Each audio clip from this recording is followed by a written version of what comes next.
다니엘 4장 우리가 한번 그림을 먼저 보면 4장의 내용을 더 상기하는 데 좋을 것 같습니다. 4장에 보면 그 1장에 다니엘 기왕을 가가지고 그 바빌론의 음식을 먹어서 율법을 더럽히지 않겠다고 결심하는 다니엘과 세 젊은이의 모습이 나타나고요. 이 바빌론 제국, 바빌론의 제국의 첫 번째 왕이 네부카드네자르라 했죠. 바빌론 제국은 70년밖에 되지 않는데 그 중에 네부카드네자르가 43년을 통치했어요. 그러니까 뭐 거의 네부카드네자르의 제국이라고 봐도 상관이 없어요. 자, 그리고 그 다음에 다니엘이 왕에게 꿈을 설명하는 그러한 그림으로, 이것이 바빌론의 왕들의 모습이에요. 바빌론 제국의 정말 화려하고 뭐 정말 그 바빌론의 이 타일 색깔이요, 이 색깔이었대요. 저걸로다가 말하자면 흙으로 타일을 구워서 저걸로다가 말하자면 이 도성의 벽과 이런 거를 다 저걸로 말하자면 건축을 한 겁니다. 자, 이 바빌론 제국의 이게 유프라테스 강 유역에다가 말하자면 이 도성을 건설한 겁니다.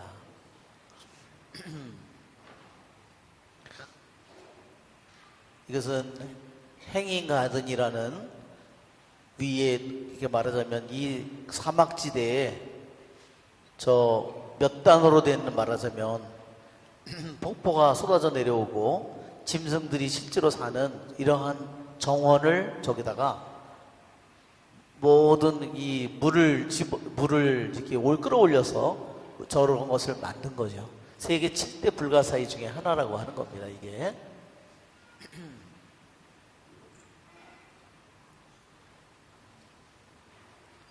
지난번에처럼 꿈을 꿨는데 커다란 나무가 있는데, 그쵸? 하늘까지 닿는 그 나무가 새들이 깃들이고 모든 짐승들이 거기서 깃들이고 그랬는데 하늘의 감시자가 내려와서 어떻게 하라고 그랬어요? 저 나무를 베어버려라. 그래서 그리고서 나무 등걸만 남죠? 나무 등걸만 남고,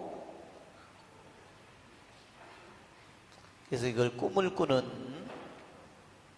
이것은 2장에 나오는 꿈이죠. 네. 자, 그 다음에 왕궁의 옥상에서 이게 대바빌론이 아니냐 하는 그러한 자기가 만든 그러는 순간에 어떻게 해요? 정신을 이제 잃어버리고 소처럼 기어다니면서 풀을 뜯어 먹으면서 몇 년 동안을? 7년 동안을, 정말 벌거벗은 모습으로 짐승처럼 이슬해졌고, 이 털이 어느 정도가 냐면 독수리 깃털처럼 자란대요. 독수리 깃털처럼. 그리고 짐승이 되면 그렇게 될 것 같아. 인간도 기어다니고 그러면 그렇게 털이 자랄 것 같아. 왜냐면 춥잖아. 털이도 덮어줘야지. 그죠? 그리고 손톱은 어처럼 새의 발톱처럼 이렇게 자랐다고 그랬어요. 그래서 우리 그림에 보면 그 기어다니는 모습이 나오죠? 기어다니는 그러한 나무 등걸만 남고 베어버려라. 기어다니는 이런 모습이 그냥 네부카드네자르의 대왕의 모습과 7년 동안 저렇게 벌거벗고, 그러고서 살고 있는 네부카드네잘의 이 모습은 너무너무나 대비되는 모습입니다. 자, 우리 25절에 보면 다니엘이 이제 나타나서 꿈을 해석해 줬죠. 그 나무는 누구라고 그랬어요? 바로 네부카드네잘의 임금이라고 그랬어요.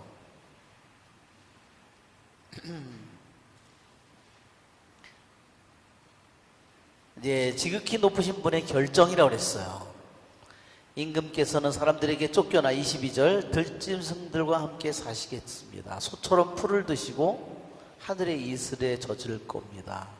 이렇게 7배를 지내고 나서야 임금님께서 비로소 가장 높으신 분께서 인간들의 나라를 다스리시고 그분께서 원하시는 이에게 그 나라를 주신다는 것을 깨닫게 되시겠습니다. 예. 7년 동안 그 자기가 비참한 그 생활을 겪어야만 진정으로 그 바빌론의 제국을 다스리는 진짜 주인은 하느님이라는 것을, 하느님은 당신이 원하는 사람에게 그 왕권을 주시고 나라를 주신다는 사실을 깨닫게 될 겁니다. 그 나무에 뿌리 든 거를 남겨두라고 한 것은 완전히 왕에서 자리에서 쫓아낸 것이 아니라 그 나라를 언젠가는 다시 되돌려주겠다는 뜻입니다. 자, 25절 이 모든 것이 네부카드네잘의 임금에게 그대로 일어났다. 얼마 지난 뒤에? 12달이 지난 뒤에. 그러니까 이 선고를 꿈을 꾸고 너무너무 불안했는데 꿈을 다니엘이 나타나서 해석을 해주고 하루 이틀 계속 기다려도 그런 일이 일어나지 않는 거예요. 한 달이 지나고 2달이 지나고 이거 개꿈이었나? 생각했겠죠? 그래서 어느 순간에 이제 마음이 느슨해져서 어느 순간에 12달이 딱 지난 뒤에 히브리 말로는 뭐라 그러냐면요 12달의 끝에 그렇게 됐어요. 12달의 끝에 하느님이 정한 딱 시간에 임금은 어디에 있었어요? 마침 그때 그 예언의 꿈을 꾸고 분명히 그것은 하느님의 예언이고 하느님의 결정이죠. 하느님의 계획이에요. 임금은 바빌론에 있는 왕궁 옥상을 거니면서 혼자 말하였다. 그렇죠? 이것이 대바빌론이 아니냐. 내가 영광과 영화를 떨치려고 나의 강력한 권세를 행사하여 왕도로 세운 것이다. 예, 아까도 그 바빌론 제국의 그 모습이 나타나죠? 아까 그림에도 그를 유적지를 말하자면 다시 앞에를 이렇게 보면 그 바빌론 제국의 그 어마어마한 영화스러운 그런 도시와 그 모습을 보게 되는데, 예, 이 자기 자신이 이 모든 것을 세웠다고 이렇게 얘기하는 순간입니다.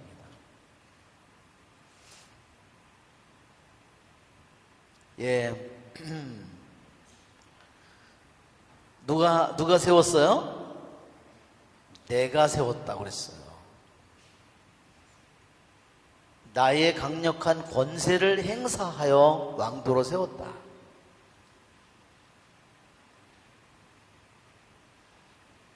이 말이 임금의 입에서 채 떨어지기도 전에 하늘에서 말소리가 들렸다. 선고는 이미 받았죠? 너가 7년 동안 짐승처럼 그리고 소처럼 풀면 이슬에 젖으면서 그렇게 살 거라는 이미 하느님의 선고를 들었는데 그 선고가 실제로 이제 집행은 1년 후에 집행이 된 거예요. 네부카드네잘의 임금아 너에게 내리는 판결이다. 왕권이 너에게서 떨어져 나갔다. 예, 기가 막히죠? 왕권이 너에게서 떨어져 나갔다 그랬어요.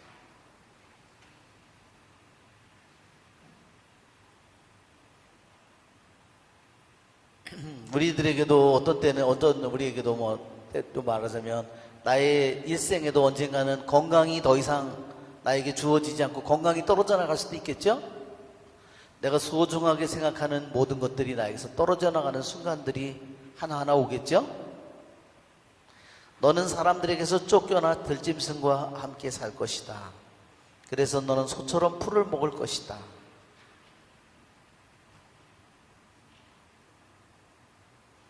예, 이 네부카드네자르의 임금의 오만이 교만이 하늘을 찌르고 있었는데, 그렇죠? 그 나무처럼. 예, 그것이 한 가지 시각이에요. 세상의 시각이죠. 인간의 시각이죠. 자기가 이 나무가 하늘을 찌르고 말하자면 뚫고 이것은 그의 교만이죠. 그렇죠? 그리고 이것은 그의 시각이에요. 세상적인 시각이에요. 우리들이 보면 와, 어떻게 저렇게 재벌의 저기가 됐을까? 예? 어떻게 저렇게 머리가 좋을까? 어떻게 저렇게 좋은 학교에 갔을까? 우리들이 그것은 하나의 인간적인 시각이 있고 세상적인 시각이에요.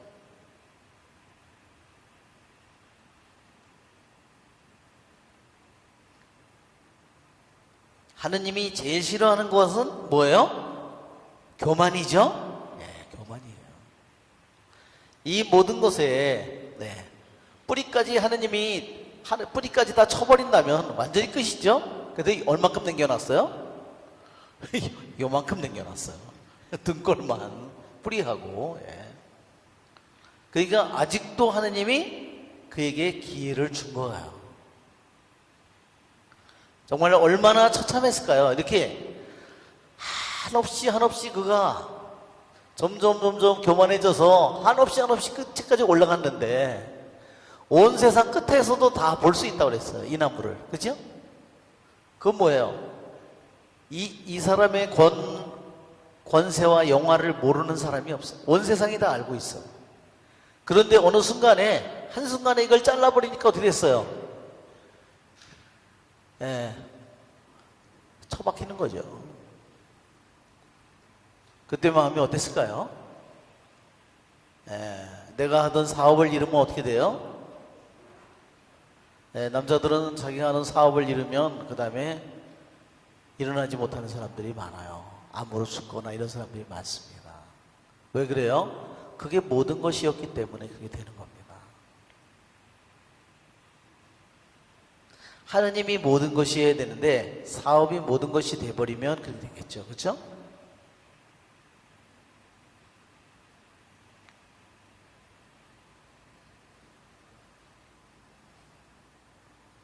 예, 근데 정신이 나갔기 때문에 보통 사람들은 이렇게 되면은 되게 자살을 해요. 근데 이거 자살도 못했어요. 왜 그렇죠? 정신이 나갔기 때문에. 그냥 미친놈이 돼가지고, 그냥, 이렇게 된 거죠.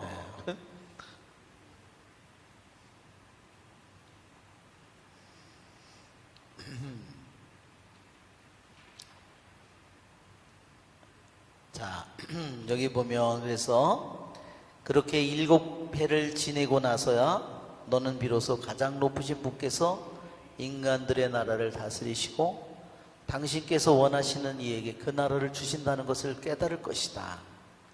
이미 이 네부카드네자르 임금에게 예언의 꿈을 통해서 하느님의 뜻과 계획을 알려줬고 그 계획대로 1년이 지난 뒤에 집행이 됐고 7년 동안 짐승처럼 살았고 그런 다음에 7년이 지난 다음에 어떻게 돼요? 다시 하느님의 계획과 뜻대로 그대로 이루어졌어요. 하나도 어긋남이 없이 이루어지죠? 네, 30절 이 말이 곧바로 네부카드네자르에게 이루어졌다. 그는 사람들에게서 쫓겨났다고 그랬어요. 예, 미친놈을 궁궐에다가 왕이 빨가벗고선 궁궐에서 돌아다니는데 소리를 지르면서 풀을 달라고 그러니까 쫓겨낼 수밖에 없었겠죠. 소처럼 풀을 먹고 몸은 하늘에서 내리는 이슬에 젖었으며 머리카락은 북수리처럼 손발 도번 새처럼 자라기까지 하였다.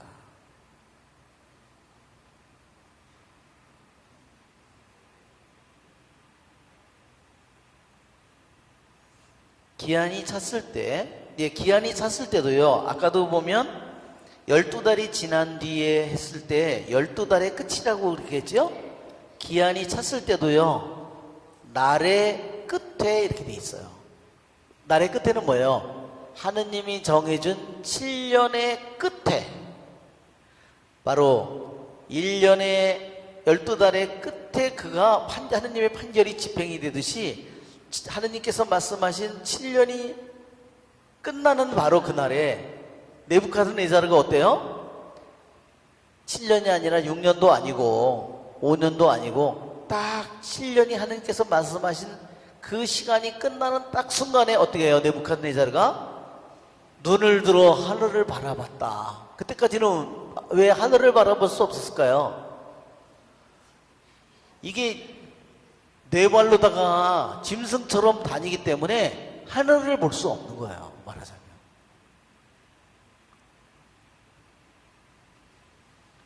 그가 눈을 들어 하늘을 바라보았다고 했어요.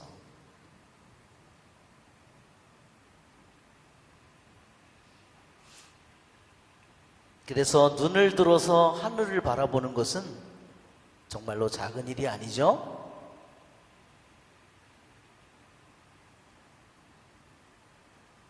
눈을 들어서 하늘을 바라본다는 것은 아주 또한 깊은 의미를 담고 있는 말입니다.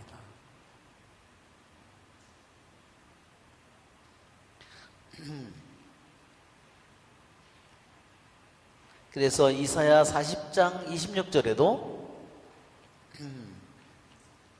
눈을 들어 하느님께서 이사야 40장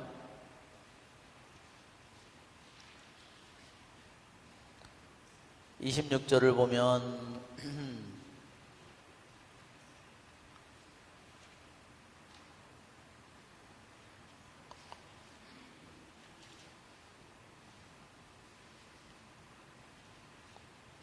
눈을 높이 들고 보아라.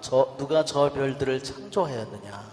그러니까 아브라함에게도 하늘을 바라보라고 그렇게 가르쳐주죠. 하느님께서 저 별들을 보라고. 그것은 바로 하느님의 약속을 가리키는 말입니다.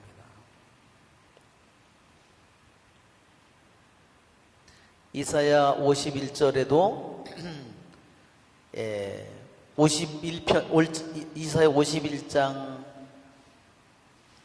6절에도 하늘을 우러러보는 그런 이야기가 나옵니다. 또 시편 123편, 한번 시편 123편을 한번 읽어보시면 시편 123편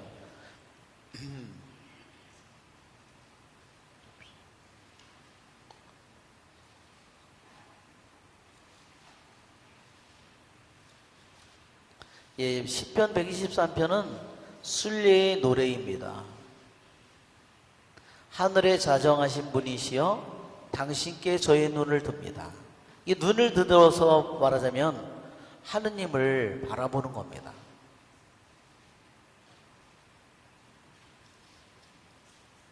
우리들도 기도할 때 자주 우리들도 그렇게 하죠? 십자가를, 우리도 성당에 여기 보면 눈을 들어서 십자가를 바라보고, 또 그래서 눈을 들어 하늘을 바라보는 겁니다. 하느님을 바라보는 겁니다.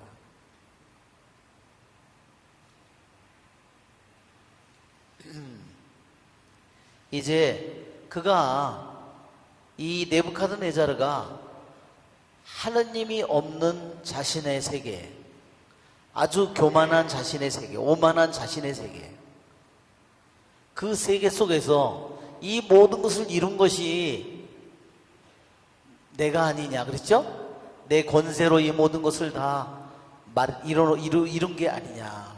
그래서 교부들이, 동방의 교부들이 얘기합니다. 자만심,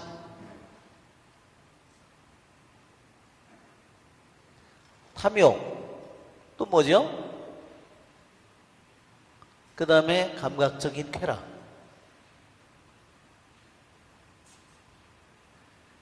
이 세 가지가 영혼의 눈을 멀게 한다 그랬어요.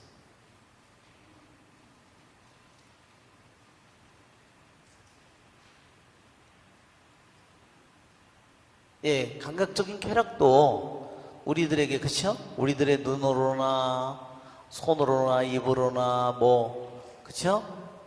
감각적인 쾌락에 내가 거기에 딱 묶여버리는 거죠. 그럼 눈이 멀어버리죠. 탐욕은 곧 우상숭배라고 그랬잖아요. 하느님을 못 보게 눈을 말하자면 영혼의 눈을 멀게 만드는. 자만심, 교만 다 같은 거죠.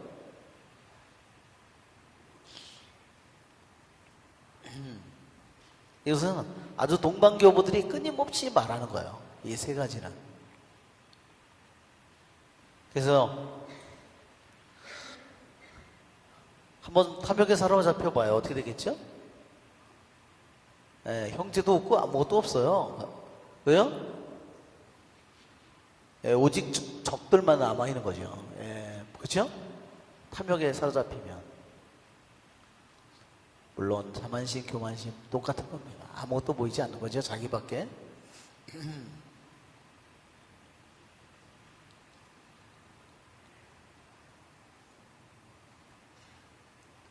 그러나 그가 눈을 들어 하늘을 바라보는 순간에 그의 눈멀음이 말하자면 끝나는 거예요. 눈이 열리는 겁니다. 그때 나는 정신을 되찾았다. 참 눈을 들어 하늘을 바라보는 순간에, 하느님을 바라보는 순간에 그가 정신을 되찾는 겁니다.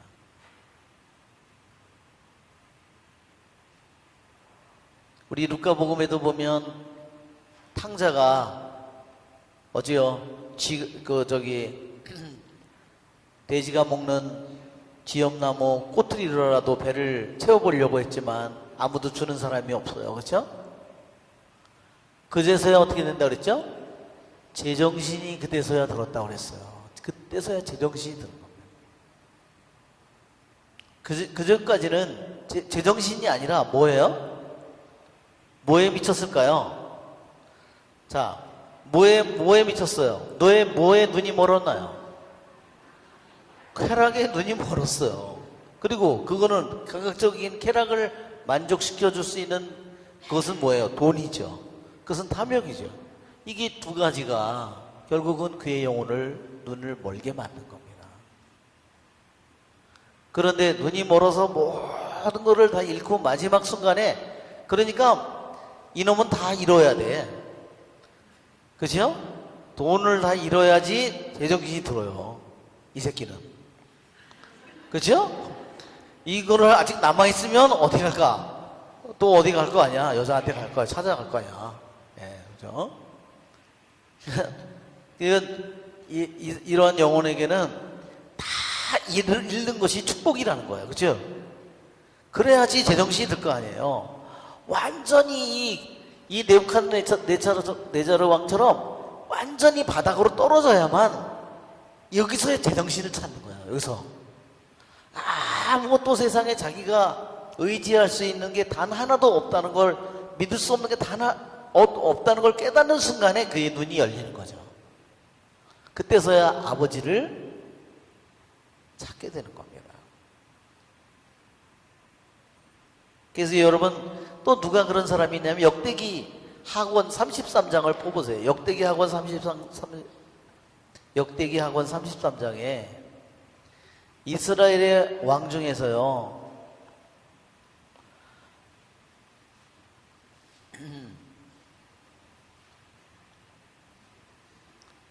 유다의 왕 중에서 33장에 보면 문하세 왕이 있어요. 문하세는 훌륭한 아버지를 둔 히즈키야 왕이 아버지예요. 유다의 왕 중에서 가장 훌륭한, 다윗과 함께 가장 훌륭한 왕 중에 하나인 히즈키야 왕이 아버지였는데도 아들은 아주 정말로 최악의 삶을 살았어요. 아버지가 해놓은 모든 것들을요, 왕권을 물려맞자마자 모두 다 망가뜨립니다. 그런데 므낫세는 어떻게 되냐면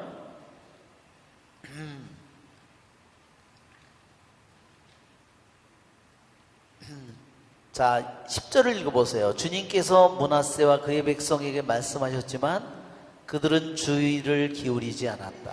그래서 주님께서 그들에게 아시리아 임금 군대의 장수들을 끌어들이시자 그 장수들은 므낫세를 갈고리로 잡아서 청동 사슬로 묶어 바빌론으로 끌고 갔다. 이렇게 공경에 빠진 므낫세는 주 자기 하느님께 자비를 간청하였다. 자기 조상들의 하느님 앞에 자신을 한껏 낮추고 그분께 기도를 드리니 그분께서 그의 호소를 받아주시고 그의 간청을 들어주시어 그가 다시 예루살렘으로 돌아와 나라를 다스리게 하셨다. 예. 그러면서 이 므낫세가 그 전에 자기가 살던 그 악한 삶을 뉘우치고 그가 새로운 제정신을 찾고, 그러니까 그전에는 뭐를 의지했을까요? 뭐를 의지했어요? 에집트를 의지한 거예요. 이집트가 자기네들을 구해줄 거라고 그걸 믿었어. 하느님이 아니라. 에집트를 믿으니까 어떻게 해요? 에집트의 신들을 다, 그럼 네 성전에다가 에집트의 신들을 다 모셔야지. 그렇죠?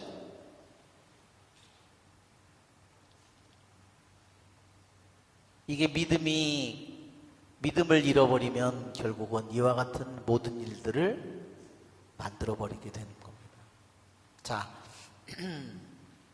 그래서 눈을 들어 하늘을 바라봤을 그때에 정신을 되찾았다는 말은 정말 너무 의미심장합니다. 그래서 그는 뭘 했어요? 가장 높으신 분께 영광을 드리고 영원히 살아계신 분을 찬양하고 찬송하였다. 그가 정신을 되찾고 한 것은 뭐냐면 첫째로 하느님을 찬미하는 거예요. 계속해서 그 찬미가 계속해서 이어집니다. 그분의 통치는 영원한 통치이고 그분의 나라는 대대로 이어지리라. 그렇죠? 그전에는 자기가 자기가 에집트도 꺾었지, 아시리아도 꺾었지, 이스라엘도 꺾었지. 거기 이스라엘에 있던 신전에 있던 모든 물건을 전리품으로 삼아서 하느님 성전에 있던 뭐 귀중한 거 성작이고 뭐 이거 다 자기네 바빌론 신전에 갖다가 놔뒀어요. 전리품으로. 그러니까 자기가 온 세상의 신들을 자기가 통치하는 줄로 알고 있었지만, 그러나 그것은 하느님께서 어떻게 한 거예요? 이스라엘의 하느님이 힘이 없어서가 아니라 이스라엘을, 잘못 계약을 어긴 이스라엘과 유다를 벌 주시기 위해서 하느님이 그들을 이 네부카드네자르에 넘긴 것 뿐이지 하느님이 힘이 없어서가 아니름을 이제 그가 더욱더 깨닫게 되는 겁니다. 그분의 통치는 영원한 통치이고 그분의 나라는 대대로 이어집니다. 그분의 나라는 끝난 게 아니다. 그분이 힘이 없어서 거기에 바빌론 신전에 가서 머리를 박고 있는 게 아니라는 거죠. 세상의 모든 주민은 그분께 아무것도 아닌 것으로 여겨진다. 이것은 누구를 가리키는 거죠? 자기 자신을 가리키는 겁니다. 자기 자신이 아무것도 아닌 것이었다는 겁니다. 자기가 바빌론의 대왕인 자기 자신이 하느님 앞에 보니까 아무것도 아닌 것이었다는 겁니다. 근데도 자기는 그걸 모르고 자기 세상에 자기가 가지고 있는 이 권력과 자기가 만든 이 나라 때문에 그 성공에 도취해서 자기가 최고인 줄로 알고 있었다는 거죠. 이사야 40장 15절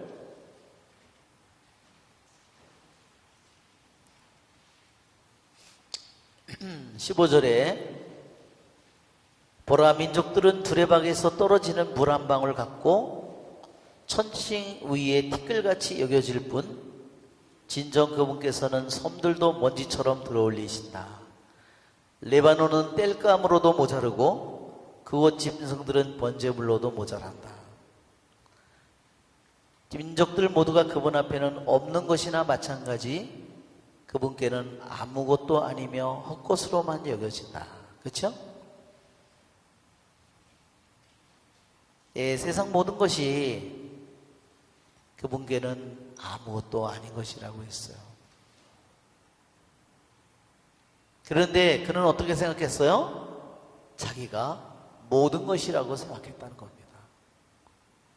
자신이 최고라고 생각했어요. 그분께서 하늘의 군대와 세상 주민들에게 당신 뜻대로 하시지만 그분의 손을 맞고 왜 그리 하십니까? 하고 말할 자 아무도 없다. 예, 짐승처럼 기어다니면서 하느님 나에게 왜 이렇게 하냐고 따질 수가 있어요? 할 수가 없어요. 바로 그때 나는 정신을 되찾았다. 그리고 내 나라의 영광을 드높이는 영화와 영예도 되찾았다. 예, 정말 7년 동안 짐승처럼 살았는데 다시 7년 후에 왕권을 되찾은 것도 기적이에요. 그렇죠? 그게 사실 인간의 권력, 한 번 왕자에 올라가면 어떻게 해요? 예, 절대로 안 내놓으려고 하겠죠. 아들이라도 절대로 안 내놓으려고 했을 거예요. 근데 어떻게 다시 왕자를 차지하게 됐는지 정말 그것도 너무너무나 기적과 같은 일입니다. 나의 자문관들과 내 대신들이 나를 찾아왔으며 나는 내 왕권을 회복하고 더욱더 큰 위력을 얻었다. 이제 나 네부카드네자르는 이렇게 나오죠? 이제 나 네부카드네자르는, 예, 지난번에도 얘기한 것처럼 이 4장 시작이 나로서 시작하고 중간은 3인칭으로 됐다가 다시 끝에 부분에 가서 다시 나로 이렇게 주어가 나오는 것은, 이것은 네부카드네자르가 이 왕이 친히 이 편지를 써서 이 모든 것을 고백하는 내용으로 이루어져 있다는 겁니다. 이제 나 네부카드네자르는 하늘의 임금님을 찬양하고 숭상하며 찬송한다. 그분께서 하시는 일은 모두 진실하고 그 길은 다 공정하니 그분께서는 교만 속에 걷는 자들을 낮추실 수 있는 분이시다. 지난번에 우리 교만에 대해서 글을 우리가 읽었죠? 그래서 끝에다 읽지 않았는데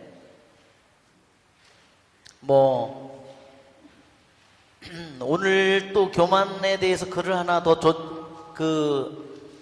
여러분에게 드렸죠?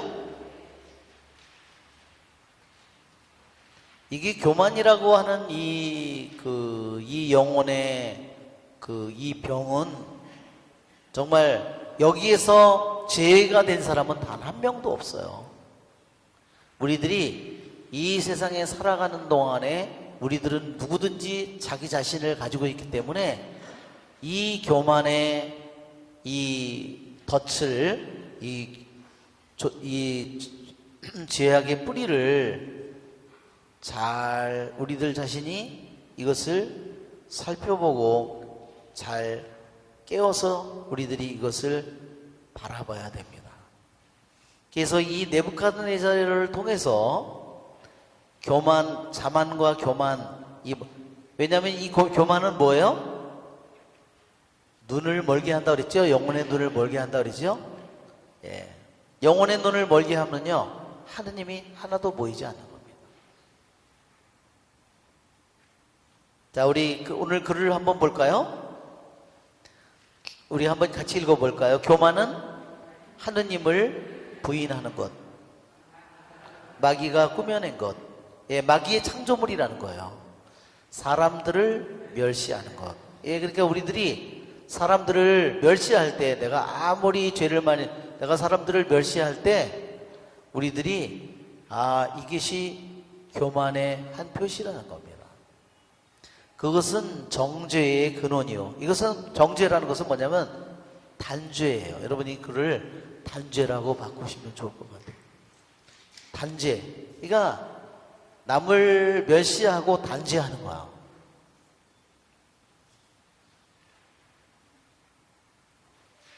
왜 남을 멸시하고 단죄하는 게 교만의 표시냐면 그 뿌리는 뭐냐면요. 남을 단죄하고 남을 멸시함으로써 뭐냐면요. 내 자신을 높이는 거예요.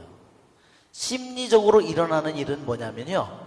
그것을 통해서 나를 높이는 겁니다. 나는 그래도 그 사람보다 나아. 나는 뭐 너보다 나아. 그게 뿌리예요.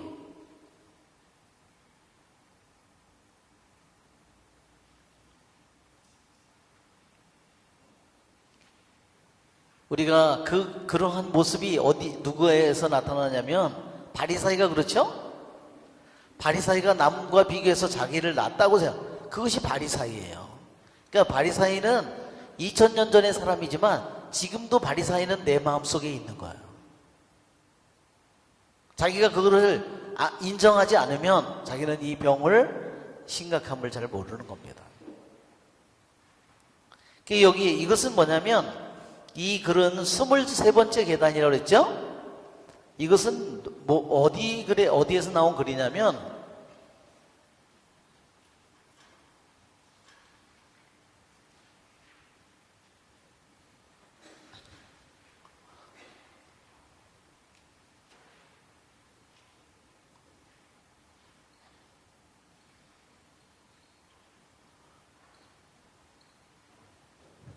이런 책에서 나온 겁니다.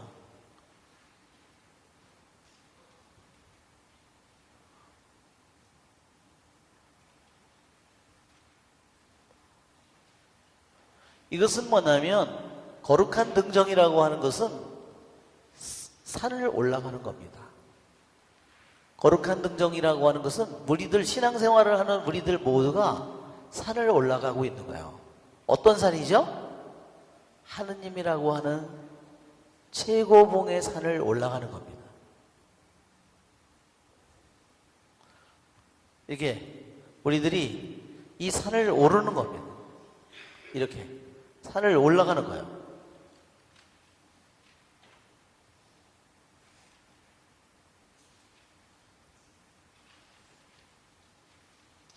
이렇게 산을 올라가는 것을 또 다른 것으로 표현한 것이 뭐냐면 사다리예요. 자, 이거를 우리가 다르게 표현하면 이것이 사다리입니다.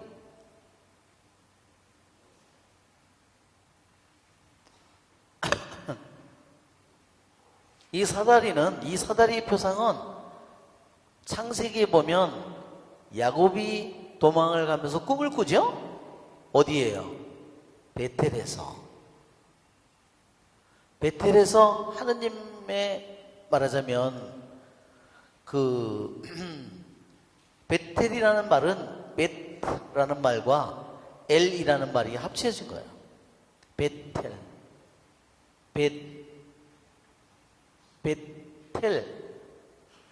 예, 이것은 벳은 집이고요.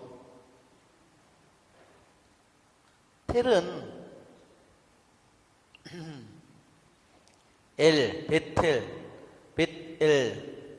벳엘이에요. 말하자면 벳과 엘. 그러니까 뭐죠?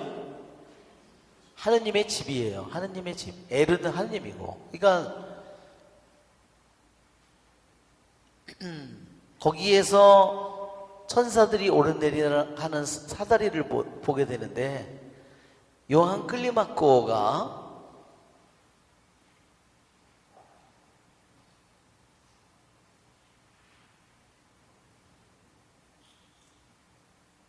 요한 클리마코 수도자가 여기 나오죠? 이 수도자가 평생을 어디 가서 살았냐면 시나이 산 밑에 가서 살았어요.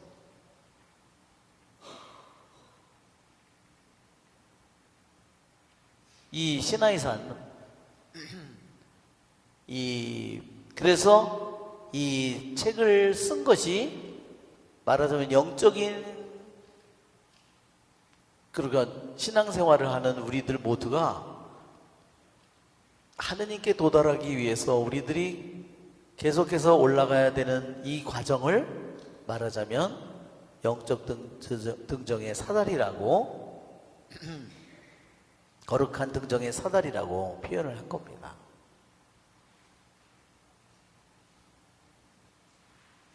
이 사다리의 표상은 왜 굉장히 우리들에게 굉장히 어필을 하냐면, 이 사다리 한 계단 계단을 올라갔어도요, 여기까지 올라갔다 하더라도 이 사람이 한 번에 거꾸로 추락할 수 있는 거예요. 그쵸? 그래서 이 사다리의 이 표상이 우리들로 하여금, 이것은 뭐냐면, 끊임없이 이 전체가 뭐냐면 깨어 있음을 아주 강조하는 겁니다. 깨어 있어라 하는 것을 강조하는 겁니다.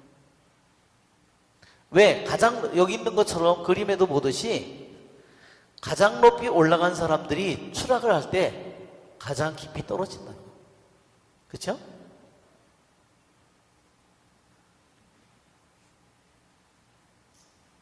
여기에도 그림에 있는 것처럼 이 새카만 것은 사탄들이죠. 여기다 화살을 쏘는 것을 말하자면 무슨 화살을 쏠까요? 여기도 안가 있는 것처럼 자만의 화살, 교만의 화살, 탐욕의 화살, 감각적인 쾌락의 화살, 무슨 수많은, 말하자면 질투의 화살, 분노의 화살, 수많은 화살을 쏘겠죠.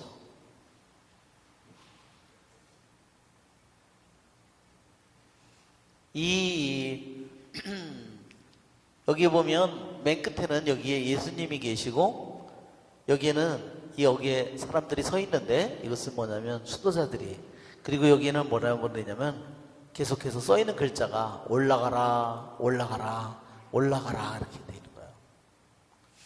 그 중에 여기에 계단 중에 하나가 23번째 계단이 교만이라고 하는 계단이에요. 이 계단을 넘어가야 된다는 거죠. 그렇지만 이 교만이라고 하는 것이 정말로 다른 많은 악을 이겼는데도 교만이 지난번에 얘기한 것처럼 어때요? 지난번에도 나왔죠? 자만심은 모든 행동, 행태에 나타난다. 말하자면 한번 우리 지난번 걸 읽어볼까요? 다른 거는 탐욕이라든지 질투라든지 이런 것들은 특별히 어떠한 행동 하나를 통해서 한 가지로 나타나지만, 자만이라고 하는 것은요 여러 가지 행태를 가지고 있다는 거예요. 말하자면 일례로 그리스도의 군사를 넘어뜨리려 한다 그랬어요. 그렇죠? 위에서 여러분 우리 여기 글자에 보면 자만심은 여러 가지 형태를 가지고 있다. 우리의 모든 행동 안에 나타나기 때문에 대적하기가 쉽지 않습니다. 자만심은 모든 행동을 통해서 군사를 넘어뜨리려 합니다. 화려한 옷으로 유혹하지 못하면 뭐로 해요? 남루한 옷으로 유혹을 해요. 그래서 아유 저기 집에는 맨날 비싼 옷만 입고, 그죠? 열심히 하다는 것이 맨날 멋이나 내고, 그러면서 아유 나는 이런 옷을 입어, 내가 너보다 낫지 이년아, 이렇게 생각, 이렇게 하는 거예요. 말하자면, 예, 그렇죠? 이게 뭐예요? 자만이죠. 정말 이렇게 교묘하다는 거예요. 이렇게 내 안에 마음속에서 일어나는 게 뭔가를 보는, 아주 화려한 옷을 입을 때도 자만이 올 수 있고 교만이 올 수 있고, 남루한 옷을 입을 때도 교만이 올 수 있고, 좋은 음식을 먹을 때도 교만이 올 수 있고, 아주 허름한 음식을 먹을 때도, 단식을 할 때도 교만이 올 수 있다는 거예요. 그러니까 얼마나 교묘해요. 그렇기 때문에 교만이라고 하는, 자만이라고 하는 이 적을 상대해서 꺾기가 아주 힘들다는 거예요. 어떻게 하면 이걸, 교만을 꺾을 수 있을까요? 뿌리는 뭐죠? 그 교만의 적의, 악마의 공격에 넘어가는 이유는 뭐냐면 결국 내 자신을 높이는 거예요.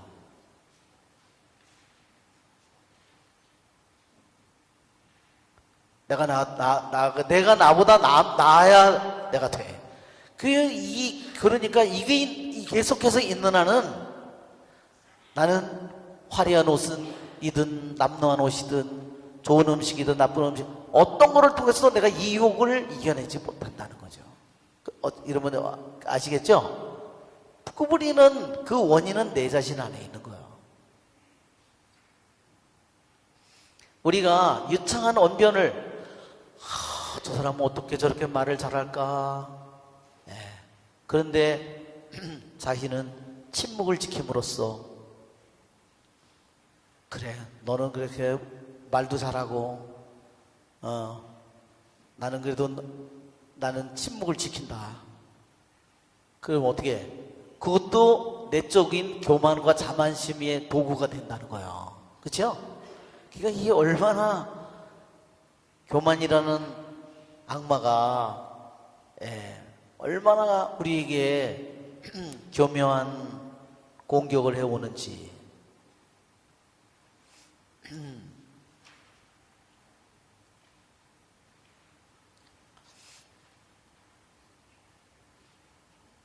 교만은 그래서 우리들 모두에게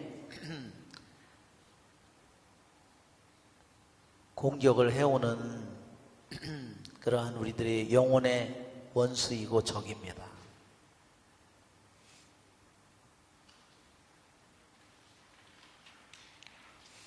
자, 거기에 첫 번째 그래서 교만에 대해서 나올 때 이 23번째 계단에서 교만을 얘기할 때 제일 먼저 나오는 것은 뭐냐면 교만에 대한 정의예요. 정의.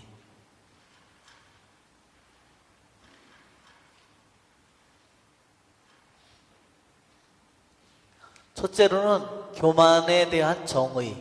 교만이 뭐냐? 그것을 얘기하는 겁니다. 그러니까 우리는 이거를 그냥 지식으로 배워서는 안 돼요. 내 안에 사람들을 멸시하는 게 어떤 것이 있는가? 내가 남을 단죄하는 것이 뭐가 있는가? 칭찬의 결과라고 그랬어요. 남의 칭찬에 목매가지고 사는 사람은 이걸 벗어날 수가 없어요.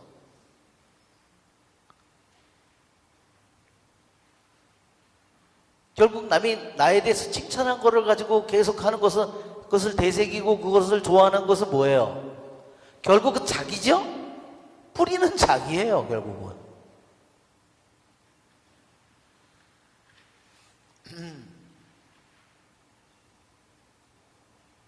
자기를 자꾸 세워가는 겁니다. 높이 쌓아가는 거죠. 우리 네부갓네살 왕처럼. 여기에 보면 하느님의 도움으로부터 도망하는 것이요. 하느님의 도움이 결국 뭐냐면 은총이에요. 은총을 필요로 하지 않고 남이 나를 알아주고 칭찬해주고 그것 때문에 자기가 하느님의 은총이 필요 없어. 그 다음에 정신착란이라고 그랬어요. 몰락. 이것은 타락을 가리킵니다. 타락의 창시자.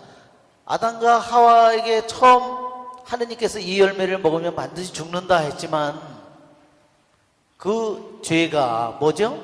타락의 근원이 뭐였어? 교만입니다. 귀신 들림, 마귀 들림이 결국 이게 마귀가 들리게 된다는 거죠. 그 다음에 노염, 분노의 뿌리라는 거예요. 근원이라는 거예요. 위선의 출입, 위선이 결국은 들어가게 되는 거죠. 마귀들의 요새가 되고 왜? 마귀들이 교만을 통해서 그 사람 안에 점점 자리를 차지하기 때문에 마귀들의 요새가 되는 겁니다. 죄의 관리인이요. 여기서 교만은 뭐냐면 죄를 자꾸만 지켜주는 거예요. 죄를 드러나지 않게 하고 죄를 풀이 뽑지 못하게 하고 오히려 죄를 자꾸 보호해주는 자예요. 완고한 마음의 근원, 완고한 마음이 된다. 그것은 자비를 부인하는 것이다. 하느님의 잣비라고 그랬는데, 그 다음에 모진 바리사인이라고 그랬죠. 교만은 바리사인이에요. 왜? 사람들을 멸시하고 자기를 높이고 남을 단죄하고, 그렇죠? 자기를 높이고 남을 단죄하고 남을 멸시하고 단죄하면서 자기를 높이는 거예요. 그러니까 왜 예수님이 바리사이를 야단치는지를 알아야 돼요. 이유는 뭐죠? 바리사이 자체가 아니라, 바리사이라고 하는 인간을 예수님이 야단치는 것이 아니라 뭐를? 바리사이가 가지고 있는 그 죄, 그 안에 자리 잡고 있는 그 교만의 죄를, 그거를 하고, 그 길을 계속 가고 있는 한은 어떻게 돼요? 하느님의 원수가 되는 길을 가고 있는 거예요.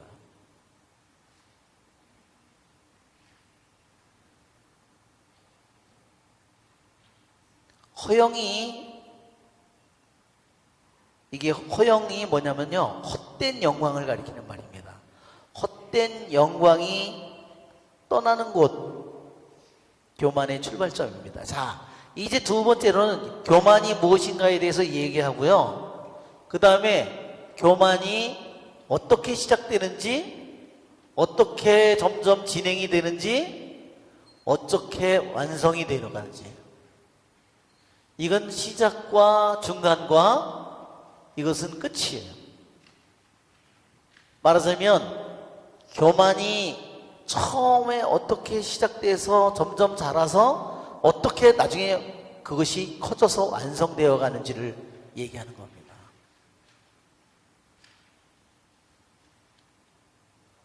허영이 떠나는 곳, 말하자면 허영이 계속해서 가는, 헛된 영광이 가는 것은 뭐냐면 향해서 가는 곳이요, 결국은 뭐냐면 교만이에요. 헛된 영광이 결국은 가서 도착하는 곳이 뭐냐? 헛된 영광이 가서 도착하는 게 교만의 출발점, 교만이 시작되는 겁니다. 그 다음에 이 교만이 맨 처음에 그 사람에게 이렇게 시작됐는데 헛된 영광을 계속, 말하자면 이 사람이 헛된 영광, 무슨 헛된 영광인가요?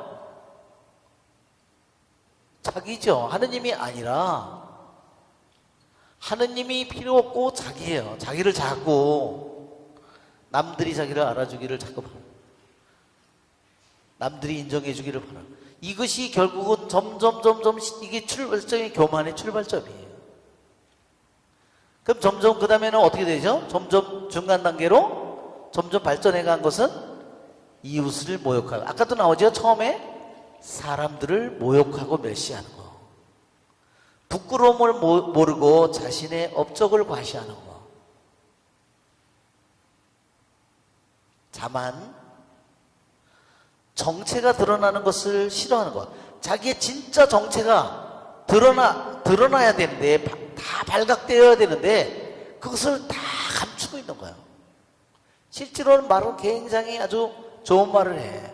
야, 걔 있잖아, 걔 훌륭하잖아. 근데 한 가지 있잖아, 그게 마음에 안 들어. 어때요?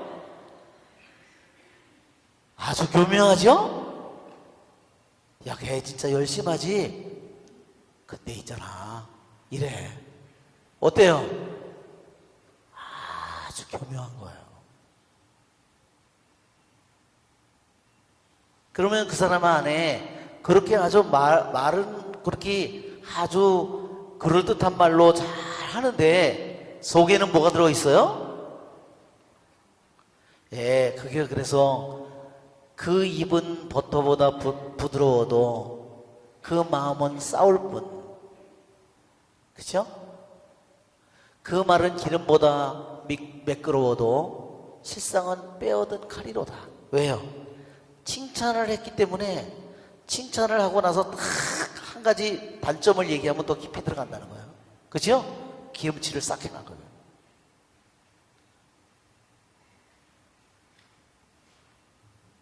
야, 우리 신부님이 다 좋은 데 있잖아. 키가 작아.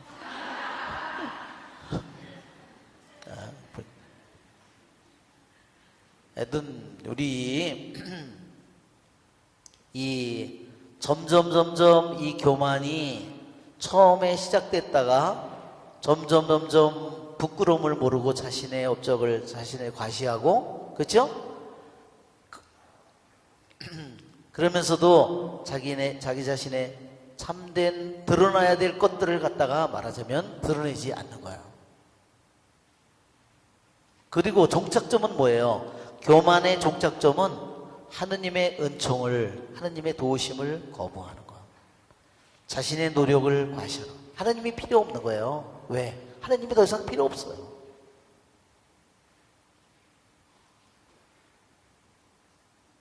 그리고 악한 성향, 그것은 뭐예요? 이제 하느님을 점점 무시하고 하느님 필요 없어, 하느님을 모독하는 거죠.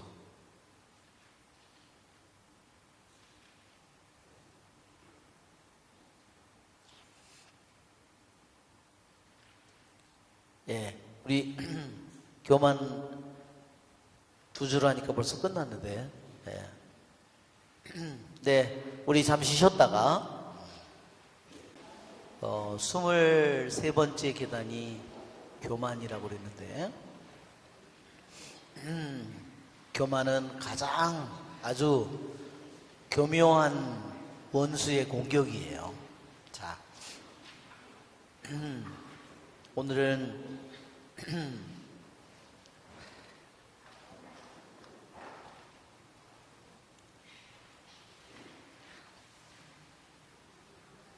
자, 이제 교만의 정의에 대해서 했고, 교만이 어떻게 시작되고 어떻게 점점 성장이 되고 어떻게 점점 이 교만이 열매를 맺고 완성되어 가는 것이 무엇인지를 얘기했어요. 어떤 거는 우리 안에서 초기 단계에 있는 것도 있고, 어떤 것은 중간 단계에 있는 것도 있고, 어떤 것은 내 안에서 완성 단계에 있는 것도 있어요. 그러니까 완성 단계에 있는 것은 정말 우리에게, 그러면 완성 단계에 있으면 어떻게 되죠? 수많은 교만의 열매를 내가 뿌려버리는 거예요. 그러니까 정말 우리들이 이 글을 잘 읽고 우리를 도와주는 이 글을 우리 통해서 내 자신이 이 교만의 뿌리와 공격을 잘 우리들이 막아내야 되겠어요. 예.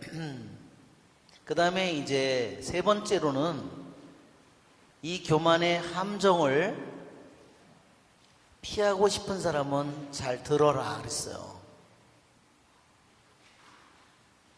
예, 여기 한번 우리 영어로 한글 파일을 한번 보면, 이거는 우리가 프린트물을 가지고 있으니까, 예, 저기 이거 여기 두 번째, 그다음 예, 그걸로 예, 좀 더 올라가서 두 번째, 세 번째, 예, listen, 예, 여기 있죠? 예.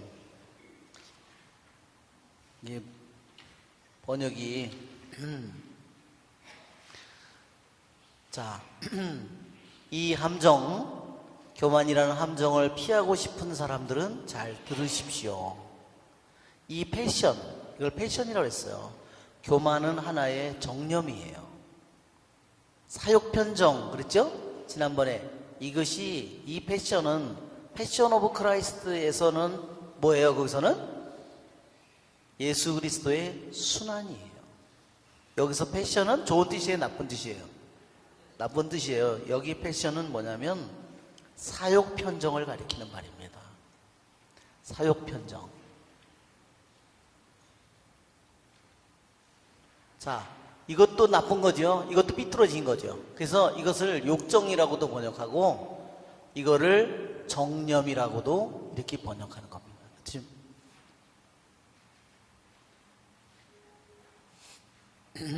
자, 이 정념은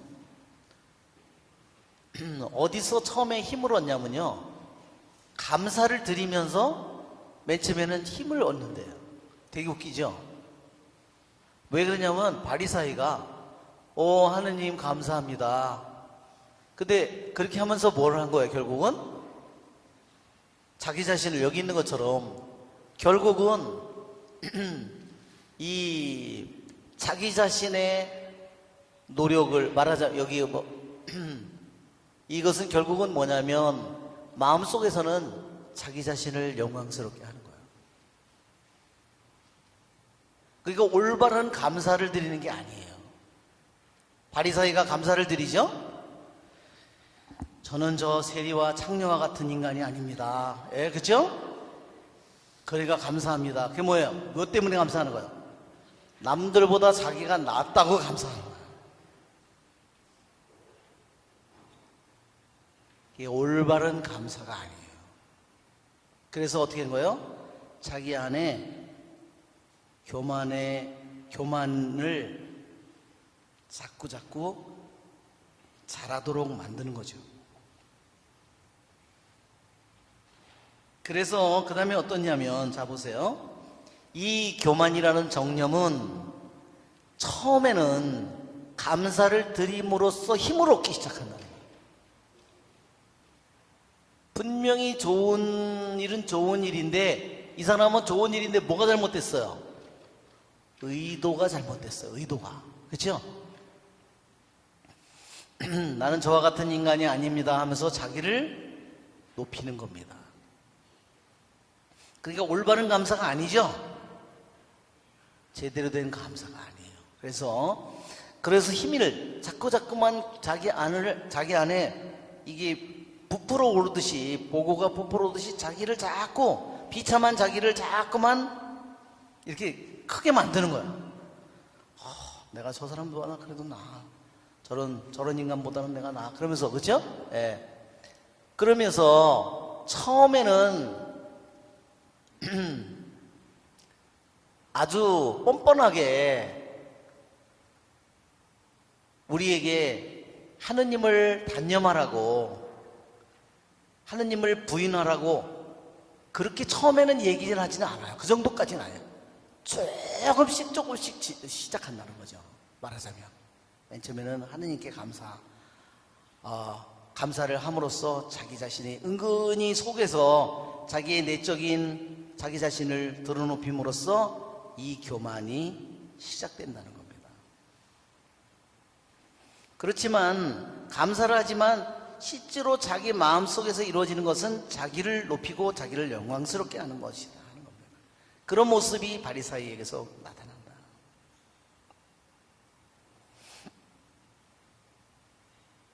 자, 그 다음에는 어떻게 되냐면, 자 보세요. 그 다음 아래로 위로 하나 더 올라가 보면, 자, 이 교만은 우리가 죄를 지을 때마다, 잘못에 떨어질 때마다 우리 안에 자리를 차지합니다. 에이, 죄를 짓고 내가 용서만 받으면 되지, 내가 그렇게 생각한다면 내 안에 그놈의 자리가 영역이 점점 커지는데 그거는 막을 길이 없죠. 죄는 용서받는다 하더라도 그의 영혼은 좋아질 기미가 없는 거예요. 죄의 용서를 악용하는 것이 되는 겁니다. 우리가 잘못할 때마다, 죄를 지을 때마다 이 교만은 우리들 안에서 말하자면 자리를 차지하게 된다는 거예요. 내 안에. 그리고 이러한 잘못한다는, 죄를 짓는 것 이 자체가 교만의 표시라는 거야, 사실상. 왜 죄를 짓느냐? 하느님 두려운 줄을 모르기 때문에. 하느님이 모든 것이고 우리는 아무것도 아닌데 자기를 대단하게, 자기를 너무너무 중요시하기 때문에 하느님은 아무것도 아닌 것이 돼버리니까, 그러니까 뭐예요? 쉽게 죄를 짓는다는 거죠.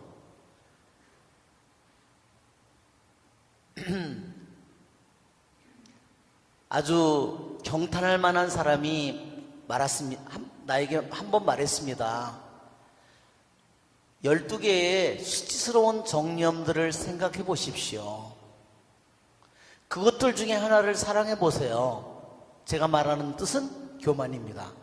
12개의 수많은 정념, 교만, 질투, 미색, 이런 여러 가지 정념들이 있는데, 그런 수많은 정념 중에서 다 빼고 교만 하나만 사랑해 보라.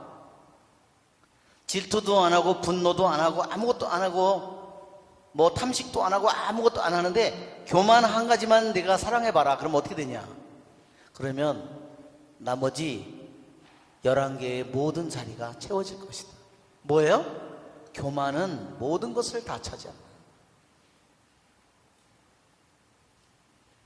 그러니까 교만이 그만큼 뿌리가 깊은 죄악이라는 것을 보여줍니다. 그 다음에 보면 이렇게 여기 교만한 신자는 어떻게 하냐면, 교만한 신자는요 다른 사람과 아주 심하게 논쟁을 벌여요. 네가 낫니 내가 낫니 죽어라고 네가 잘났냐 내가 너는 그렇게 안 했냐 끊임없이 이거를 말하자면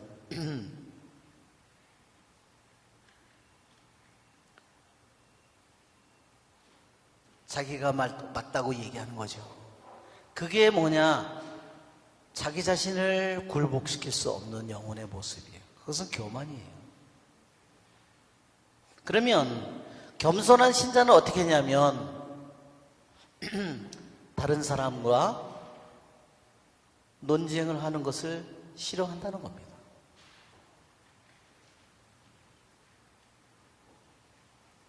자, 그 다음에 요 삼나무는 지나서 하나 더 올라가면 교만한 사람은 어떻게 해요? 모든 것에서 자기가 자리를 차지하려고 모든 것을 자기가 맡으려고 해요.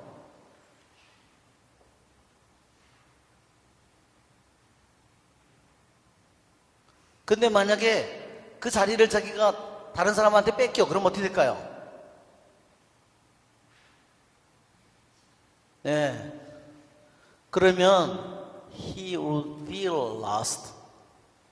자기가 실패했다고, 자기가 졌다고, 나 모든 것을 잃어버렸다고 생각하게 된다는 거야.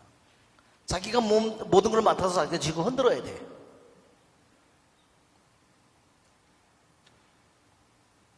그래서 자기 뜻대로 안 되는 사람이 있으면 어떻게 해요? 계속 그 인간하고 싸워야 돼. 그죠? 자기 뜻을 버리는 것이 아니라 이것이 바로 교만의 모습입니다.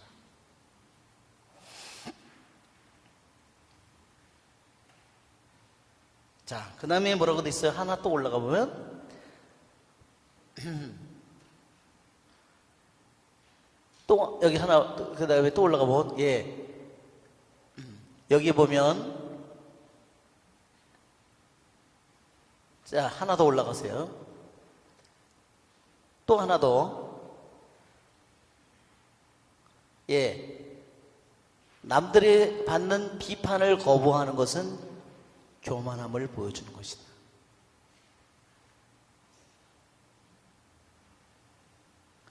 남이 맞든 안 맞든 남들이 자기에게 비판하는 말을 했을 때 말도 안 된다. 그러고 펄펄 뛰는 거예요. 말하자면. 그렇지만 겸손한 사람은 어떻게 할까요? 실제 그것이 사실이 아니라더라도 그것을 말하자면 수긍하고 받아들인다는 겁니다. 왜? 겸손한 사람의 표시는 뭐예요? 그러한 사람들의 비평으로부터 그 비평의 족쇄로부터 자기 자신이 자유롭다는 거예요. 아무리 남들이 나를 비판하고 뭐 하든 거기에 내가 좌우되지 않는 겁니다. 그것은 어때요? 교만합니까? 겸손합니까? 겸손한 겁니다. 그렇지만 교만한 사람은 남이 몰래 나한테 한두 마디 하면 너는 뒤집어지는 거야. 그렇죠? 그 전에 제가 물새를 잡았는데요. 물총새를 잡았는데 이게 세장에다 이렇게 넣어놨어요. 제가 이렇게 가서 너무 이뻐가지고 어릴 때 너무 이렇게 이뻐서 가잖아요. 그러면 얘가 어떻게 하고 있냐면요. 드러누워 있어. 왜? 자기 승질을 못 이겨서 기절해가지고요. 심장만 이라. 자기 성질을 못 이기는 거예요.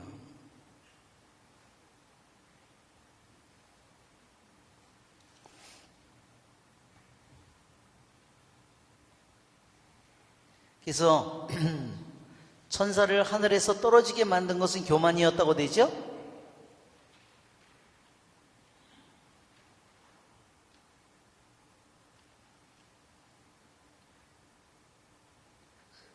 자, 여기서 오늘은 이 교만의 글을 여기까지만 읽고 다음번에 여러분이 가져오시면 좋겠어요.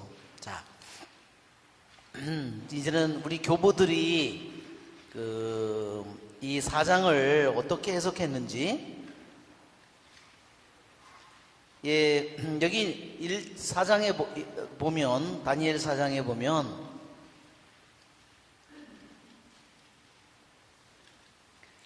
네부갓네자르는 자신이 아시아 전 지역을 점령했고 에집트도 점령했고 에티오피아까지도 정복했고, 그렇지만 백성을 매우 엄격히 다스렸고 또 몹시 거만해졌다.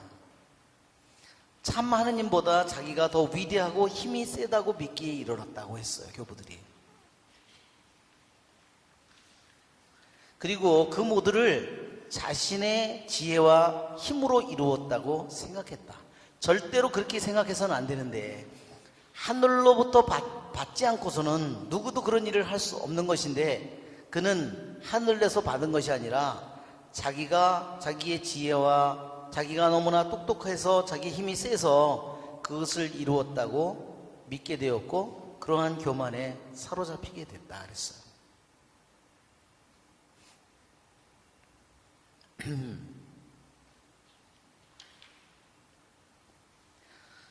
자, 4장 5절에 보면 다니엘이 거룩한 신들의 영을 지닌 사람이다 그랬어요. 거룩한 신들의 영을 지닌 사람.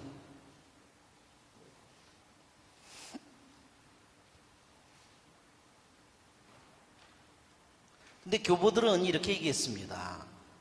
거룩한 영, 즉 성령이 말하자면 다니엘과 함께 했는데,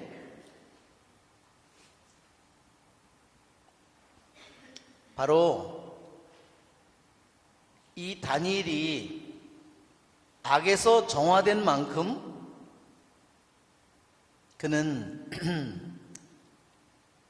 하느님께 더욱더 찬미의 제물을 드릴 수 있게 됐다 그랬어요. 그렇죠?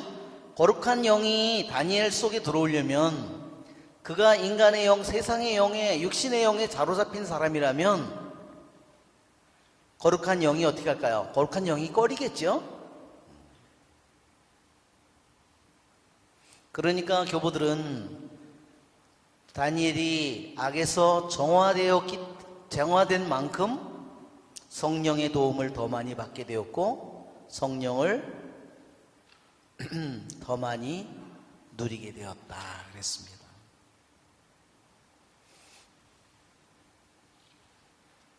자, 여기 4장 7절에 보면 이제 그 나무에 대한 표상들이 나오죠.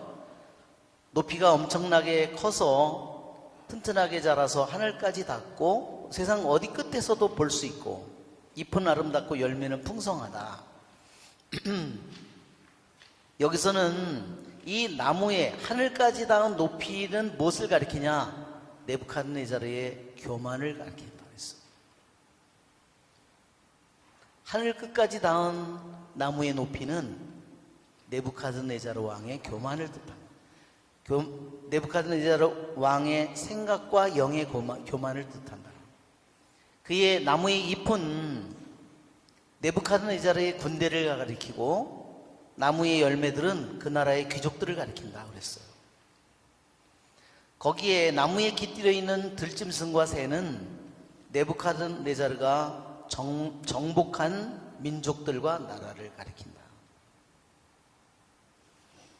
모든 생물이 그 나무에서 양식을 얻었다는 것은 네부갓네자르 임금의 화폐 주조로 먹고 살게 되었다는 겁니다. 거룩한 감시자는 바로 영적 존재로서 천사를 가리킵니다.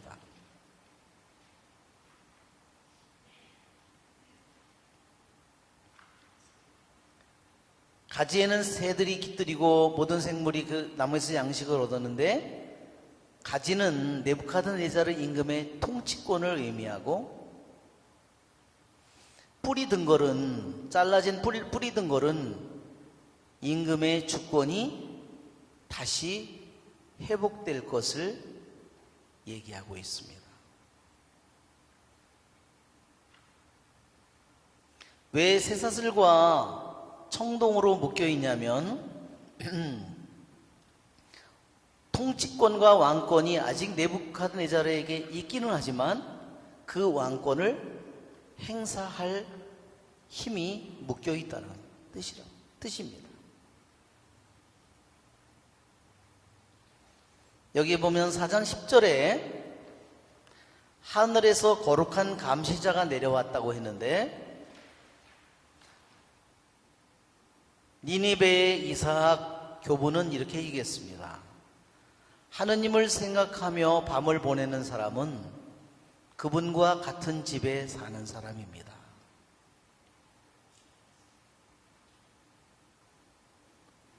하느님의 뜻을 알고자 밤을 철야를 하는 사람은 높은 데서 오는 감시자를 스승으로 모시게 될 것입니다.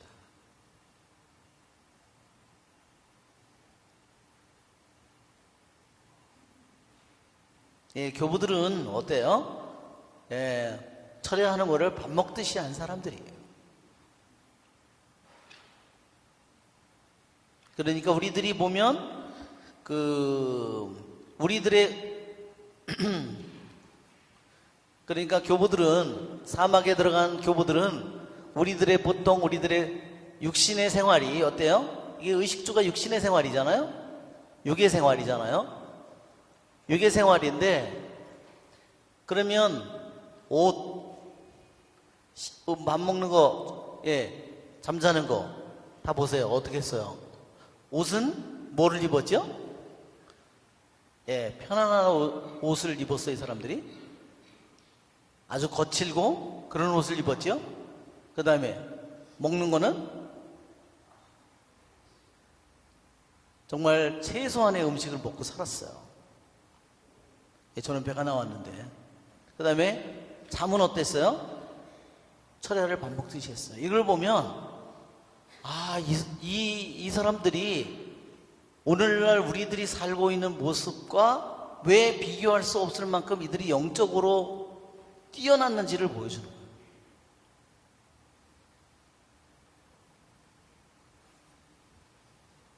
우리 차동엽 신부도 이 건강이 안 좋아서 일찍 세상을 떠나는데, 차신부도 밥을 식사할 때 도시락 요만한 거 싸가지고 오면요, 밥 한 덩어리, 그것도, 그죠? 이 보통 밥은 먹지도 못했어요. 식당이나 이런 데 가서 있는 밥은 아예 먹지도 못했어요. 소화를 못 시켜가지고, 또 먹으면 알러지 반응이 생겨가지고요, 그가 어떻게 최소한도를 먹고 살았어요. 정말 이게 누가 식사 초대 간다는 건 불가능해요. 그러니까 정말 이게 보면 차동현 신부가 사는 거, 의식주를 보면 교부들이 사막에서 산 것처럼 사는 거예요, 말하자면. 그렇게 안 먹으니까 어때요, 정신은? 맑아지겠죠. 그래서 얼굴이 시커먼 거는 신학교 때부터 그랬어요. 갑자기 있는 게 아니라 옛날에 처음에, 그때도 얼굴이 다 시커맸어요. 그러니까 그때 이미 벌써 간이나 이런 게 너무 약했던 건데.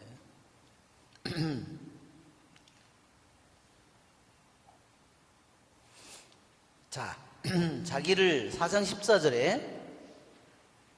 14절에 보면 그분께서는 원하시는 이에게 나라를 주신다.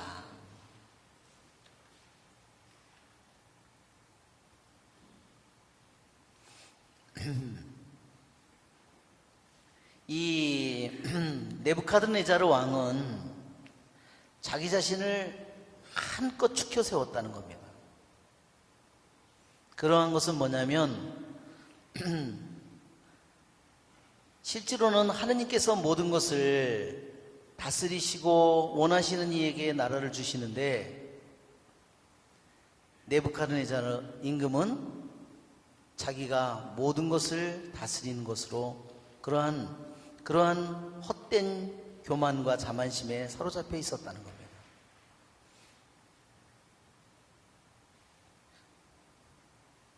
자, 4장 17절에 보면 큰 나무가 나오는데, 그 나무는 크고 튼튼하게 자라서 높이가 하늘까지 닿았다. 그래서 교부들이 말했어요. 처음서부터 큰 나무라고 하지 않고 점점 자라서 크게 되었다 그랬습니다. 즉,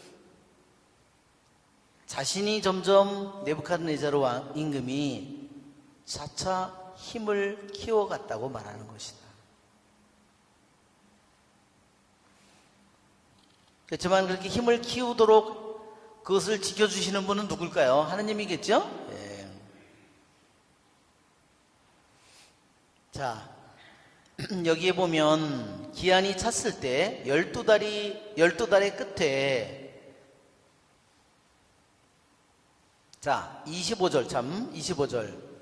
이 모든 것이 네부카드네잘 임금에게 그대로 일어났다. 12달이 지난 뒤 12달의 끝에 임금이 바빌론 왕궁 옥상을 거닐면서 혼자 말을 했어요.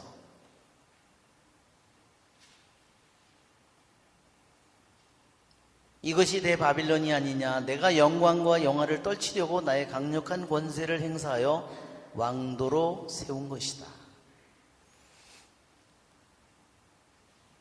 예, 이것은 이미 여러분, 이 말은 네부카드네자르의 교만함을 보여주는 행동이죠?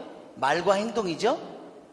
그런데 이미 하느님께서 이미 네부카드네자르 왕에게 예언적인 꿈을 꾸게 했잖아요. 그것은 이미 하느님께서 그가 행동을 하기 이전에 이미 하느님은 그의 의도를 이미 알고 있었다는 거예요.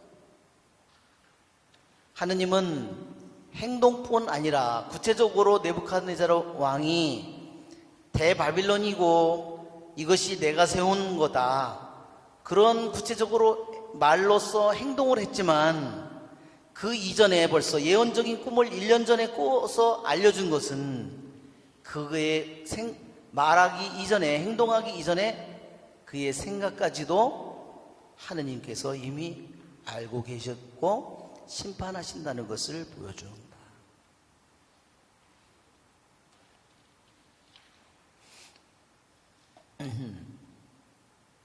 자, 우리는 여기 또한 그 다니엘이 임금에게 조언을 해주죠. 24절에 보면 임금님, 저의 조언이 임금님께 받아들여지기를 바랍니다.